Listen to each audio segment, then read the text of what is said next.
In the words of Mike Tyson, everybody's got a plan until you punch him in the face. Today we're talking about the Cold War on Ice. Ladies and gentlemen, one of my favorite movies of all time is the Disney movie Miracle. If you've never seen it, the quick and dirty synopsis of the entire movie is basically the Soviet Union Red Army hockey team was undefeated for like ever. They'd won all the Olympic medals. They were winning all the world titles. They were absolutely the best hockey team on the planet, allegedly. Yet the 1980s American Olympic hockey team managed to band together a bunch of college students, and they somehow managed to pull off the miracle on ice by, shedding their egos and coming together to work as a team to beat the Soviet Red Army hockey team. It's a great movie. It's very inspiring. It's got a real Disney appropriate message, but in that movie, they're showing off all the highlights of the Russians, and the coach is explaining how undefeatable this Russian hockey team is. And part of that movie, they go in to explain how the Soviets keep coming over every single year and playing all the American NHL professional teams, and they beat up on them too. But what the movie fails to mention, and probably because it does not have a Disney appropriate message, is that there was one NHL hockey team that not only did not get beat up by the Soviet Red Army team, but whooped their ass so bad that they tried to quit mid-game, and then they had to force them to come back out and continue playing. And that team is the 1976 Philadelphia Flyers, aka the Broad Street Bullies. But first, a word from our sponsor. This video is brought to you by Henson's Shaving. Why is a guy with a beard promoting a razor company?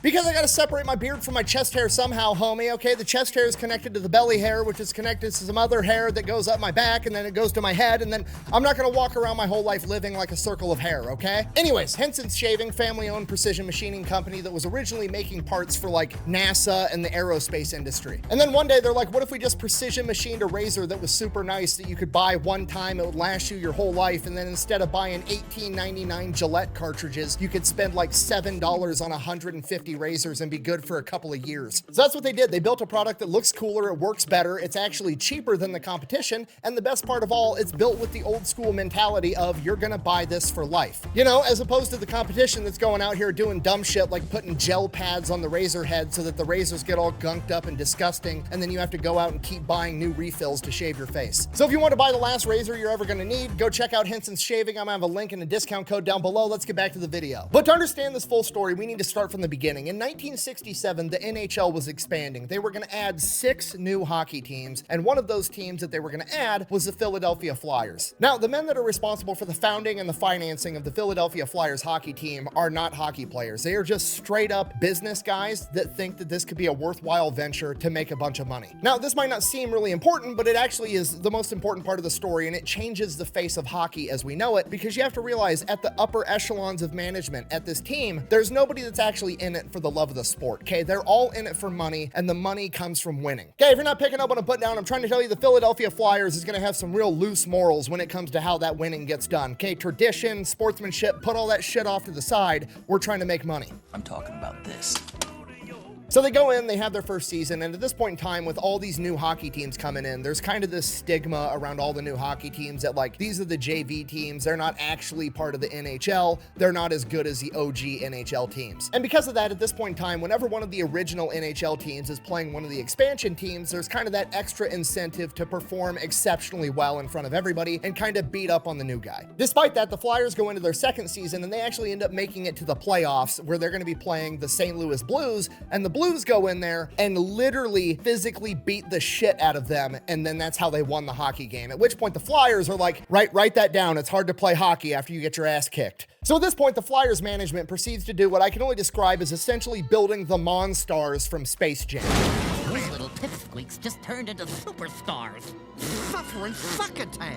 They're monstars. In the draft that year, there's this young hotshot college player that's like really, really good by the name of David Clark. The problem is nobody wants to draft this kid because he's a diabetic, and apparently everybody thinks that that's going to be a huge issue when it comes to him playing hockey at the highest level. So the Flyers go out to like the best diabetic doctors in the country, and they're like, hey, is this true? What's the deal? Is this going to affect his performance? And the doctors are like, no, if he follows his protocol and eats and does what he's supposed to be doing as a diabetic, he's going to be just fine. So the Flyers draft him. So now the Flyers have their star. They have their Peyton Manning. They have their Brett Favre, and the best part is he's got an axe to grind because no other team was willing to stick their neck out for him. So this dude is 100% going out there with a point to prove. So now the Philadelphia Flyers have their star. They have the heart of the team. They have their skill player. What are we going to do next? We're going to treat him like he is an NFL quarterback, and we are just going to build an offensive line to protect him. They go out and hire what I'm going to describe as the 4 horsemen of violence. Now, I'm going to go ahead and read off some of their stats. Bear in mind, these are career stats, and their careers aren't over yet. So these are not the stats that they have at the current time that they're being brought in, but this is going to give you an idea of who these men are. Also, important context, if you don't know anything about hockey, when you get penalty minutes in hockey, it's essentially you get taken off the ice and you have to go sit in a penalty box and you're not allowed to play for a certain amount of game time, which, as I'm sure you can imagine from like football or any other sport, you know, if your star running back gets penalized and he's not allowed to play for 3 minutes of game time, it can drastically shape the entire course of the game. So penalty minutes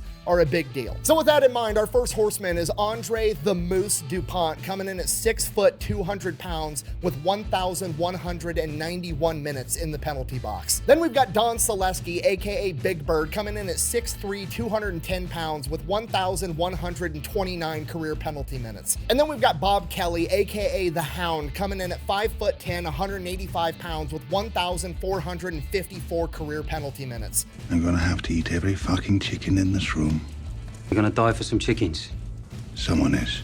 And then we have our headliner, David Schultz, aka The Hammer, coming in at 6'1", 185 pounds with 2,294 career penalty minutes. Okay, this man still has the record for the most amount of penalty time in a single season at 472 minutes. 8 hours of penalty time in a single season. The man could have watched all 3 Lord of the Rings, the director's cuts, while he was sitting inside the box. In a single season, he once got in 34 fights, okay? A, that's a lot of fights. But B, to put that into perspective, at that point in time, the team average for the rest of the league was 30 fights for the team collectively, and this guy got in 34 fights by himself. He literally once got in a fight while the referee was on the ice announcing how many penalty minutes he had to serve for the fight he just got in 30 seconds prior. And as a cherry on top, they hire a new head coach by the name of Freddie the Fog Shiro, a former boxer and philosopher that primarily studies Sun Tzu and Alexander the Great. Okay, if you're not picking up what I'm putting down, the Philadelphia Flyers are basically just planning to go to war, and David Clark is probably the safest man in the NHL at this point. So for the next couple of seasons, the Flyers go out and they literally just start beating the shit out of the enemy team, so much so that they almost immediately get the nickname the Broad Street Bullies, and all the other teams and their fan bases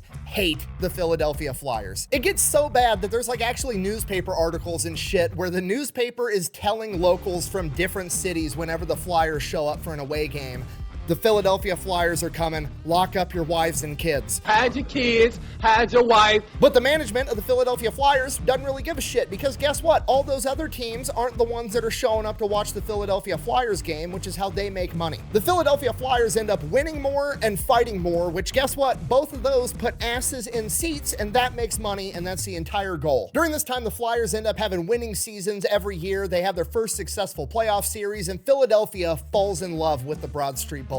And while the winning and fighting alone is probably enough to fill out an entire stadium, it's more than that, because the Broad Street Bullies become like cultural icons in Philadelphia. It becomes well known to all the Flyers fans that after every single home game, the Flyers are going to be going across the street to their bar, Rexy's Bar and Grill, and you can actually go drink with your home team after they win a game. And then every weekend, the Flyers are going out drinking and playing slow pitch softball. So not only could you go and watch your team win and fight, but you could literally go have a beer with them at the bar and then show up on the weekend and play beer softball the entire time. Like, Philadelphia falls in love with these dudes. Like, these are not just the people they look up to, they're like their friends. These guys are family to the entire city.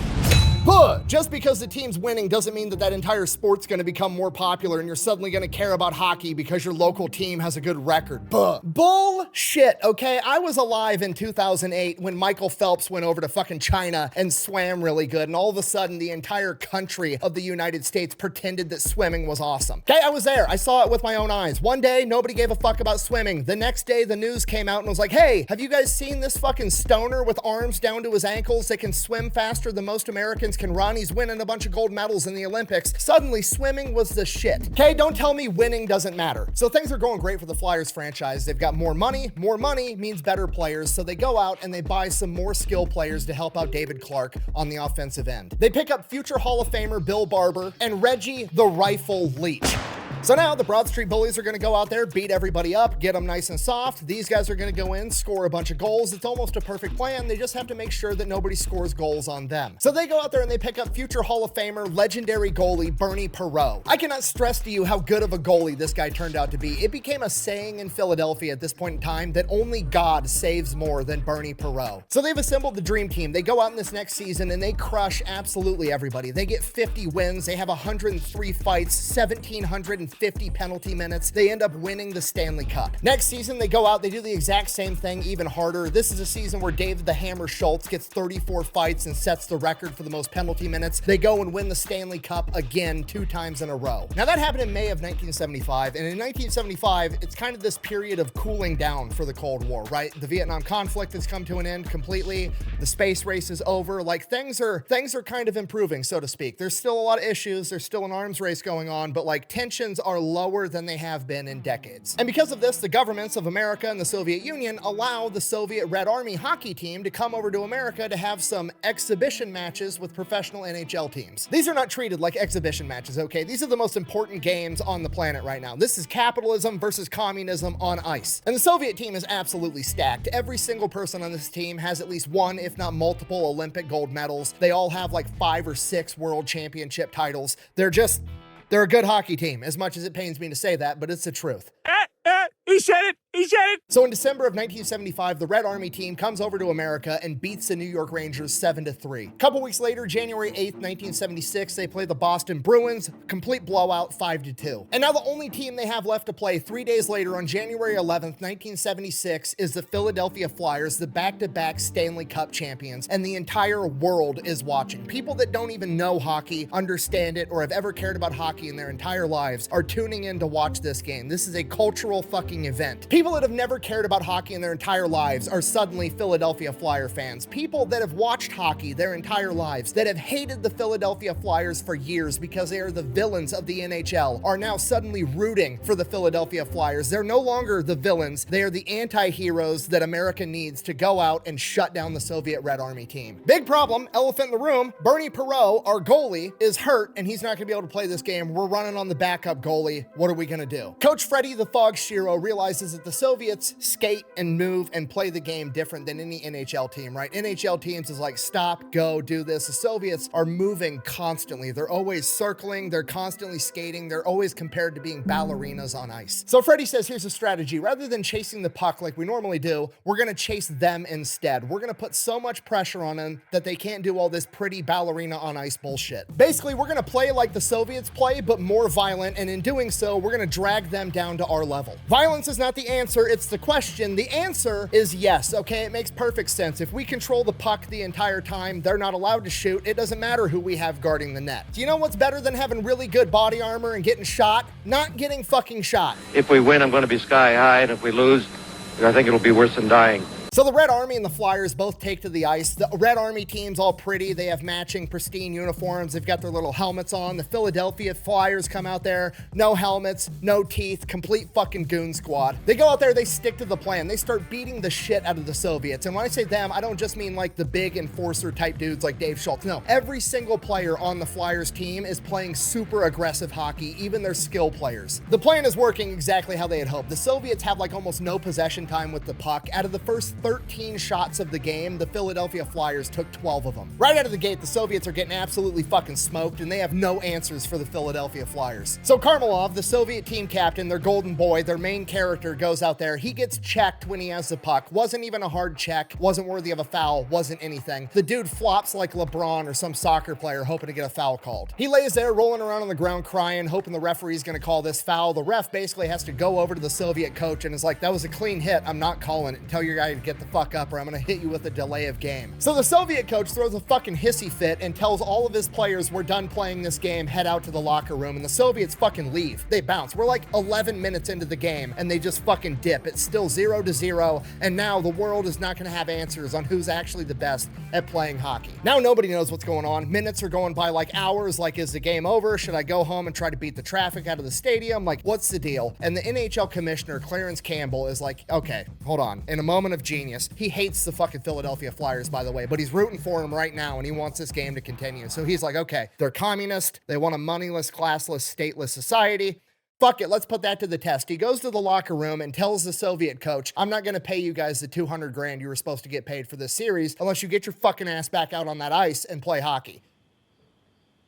Okay. And just like that, the Soviets magically decided that they were going to go back out there and finish this hockey game, okay? Capitalism just won in real life. Let's see if it can win on the ice. The game starts back up at 17 seconds in. Reggie the Rifle Leach scores the first goal. 5 minutes later, they score another goal. They've had the puck pretty much the entire time. They're absolutely dominating the Soviets. So obviously, how can we add insult to injury? So Joe Watson, one of the lesser-known Philadelphia Flyers, dude was on the team that won the Stanley Cup this year, and he only scored 1 goal the entire season. He goes up, he scores a goal on the Soviet goaltender that is supposedly the greatest goalie on the planet at this point in time. Everybody in the stadium except for the Soviets, the crowd, the Flyers themselves, goes absolutely fucking nuts. He goes back up to the bench and Freddie the Fog tells him, you just set Soviet hockey back by 20 years. After that, the Soviets do manage to squeak 1 goal in there past the Flyers, so they immediately return the favor, scoring a 4th goal. The game ends 4-1. The Flyers dominated the entire time. The Flyers took 49 shots and the Soviets only got to take 13. In the post-game interview, David Clark, the captain for the Philadelphia Flyers and the MVP that year, rolls up, no helmet, no front teeth, and says, just so we're all on the same page, this doesn't prove that North American-style hockey is better than Soviet hockey. This proves that the Philadelphia Flyers are better than their best. And that's probably why Disney didn't want to cover this in the movie. It's not the heartwarming, inspiring little tidbit about, oh, it's not about winning or losing, it's about how you play the game. No, this is a story about how sometimes violence is effective and being the bigger bully fucking works. Thanks for watching. Best way to support the channel is go buy some merch over at thefatelectrician.com. Quack bang out.